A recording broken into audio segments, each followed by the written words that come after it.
Hello दोस्तों, नमस्कार। क्या आप जानते हैं लिकोरिया क्यों होता है, इसके क्या कारण हैं और इससे कैसे बचा जा सकता है?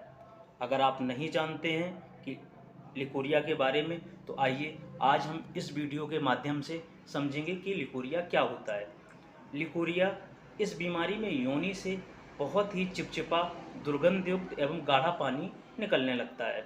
यह बीमारी जब किसी महिला को होती है तो शुरुआत में वो महिला क्या करती है, इसके बारे में किसी को नहीं बताती है और ये मर्ज धीरे धीरे बढ़ती रहती है, जो कि बाद में एक बड़ा रूप ले लेती है। जबकि महिलाओं को ऐसा बिल्कुल नहीं करना चाहिए, क्योंकि इसके बहुत सारे ऐसे घरेलू उपाय हैं जिनका प्रयोग करके इस बीमारी से निजात पाई जा सकती है और बहुत ही कम समय में इस मर्ज से छुटकारा मिल जाता है।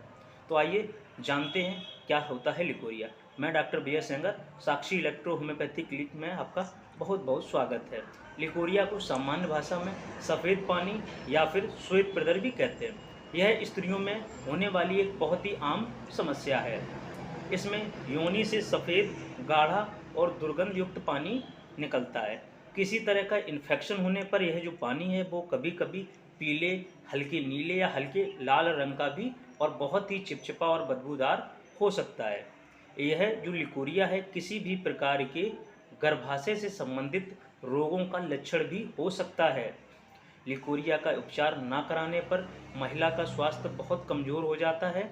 अलग अलग महिलाओं में स्राव की मात्रा तथा स्राव का जो समय है वो अलग अलग होता है। इसके कारण जनन अंगों में सूजन आ जाती है।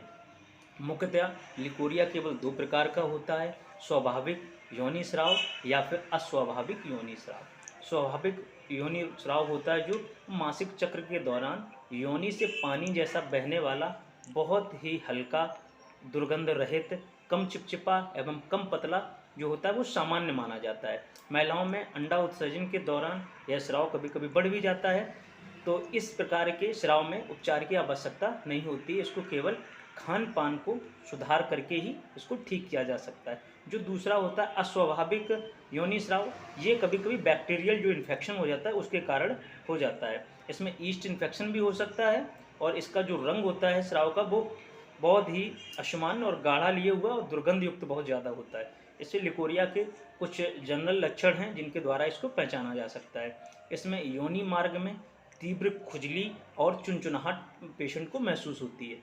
इसके साथ साथ महिला की कमर में बहुत तेज़ दर्द, कमजोरी का महसूस होना, चक्कर आना, जैसे बार बार पेशाब आना, पेट में पानी बना भरा सा रहना, भूख न लगना, जी मचलाना, आँखों के नीचे काले निशान भी कभी कभी पड़ जाते हैं।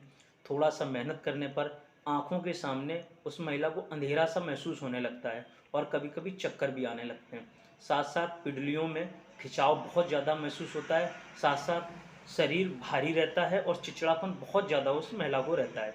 मासिक धर्म में पहले या बाद में थोड़ी मात्रा में सफ़ेद पानी का बहना एक आम बात है, लेकिन जब यह अधिक मात्रा में हो जाए या नियमित रूप से पीला या नीला स्राव आने लगे तो ये इसके निम्न कारण हो सकते हैं। आइए हम जानते हैं इसके क्या कारण हैं। अविवाहित महिलाओं में यह पोषण की कमी, योनि की अस्वच्छता एवं खून की कमी या तला हुआ तेज़ मसालेदार भोजन करने से भी होता है। योनि में ट्रिकोमोन्स वैगिनेल्स नामक जो बैक्टीरिया के कारण भी लिकोरिया हो जाता है। बार बार किसी महिला का गर्भपात होना या कृत्रिम तौर पे बार बार गर्भपात का कराना भी इसका एक मुख्य कारण है, जिससे कि महिलाओं में ये लिकोरिया नामक बीमारी पनप जाती है। इसके साथ ही साथ अगर हम बात करें तो डायबिटीज़ से जो ग्रसित महिलाएं होती हैं उनको भी फंगल ईस्ट नामक संक्रमण के कारण ये रोग हो जाता है। असामान्य यौन संबंधों से भी संक्रमण का खतरा बहुत ज़्यादा रहता है, जिसके कारण ये फैल सकता है। तनाव, अत्यधिक मेहनत करने के कारण भी या फिर कॉपर्टी लगा होने से भी लिकोरिया हो सकता है। इसमें कुछ घरेलू दवाओं के द्वारा से भी इसको ठीक किया जा सकता है, जैसे दालचीनी, सफ़ेद जीरा, अशुभ की छाल, इलायची आदि का काढ़ा बनाकर इससे अगर सफाई की जाए तो भी लिकोरिया को सही किया जा सकता है। इसके अलावा महिला को साफ़ सफाई का विशेष ध्यान रखना चाहिए। पीरियड्स के समय उसको हर 4 से 6 घंटे में पैड्स को बदलते रहना चाहिए। इसके अलावा योनि की अच्छे से सफाई गर्म या गुनगुने पानी से उसकी धुलाई करनी चाहिए।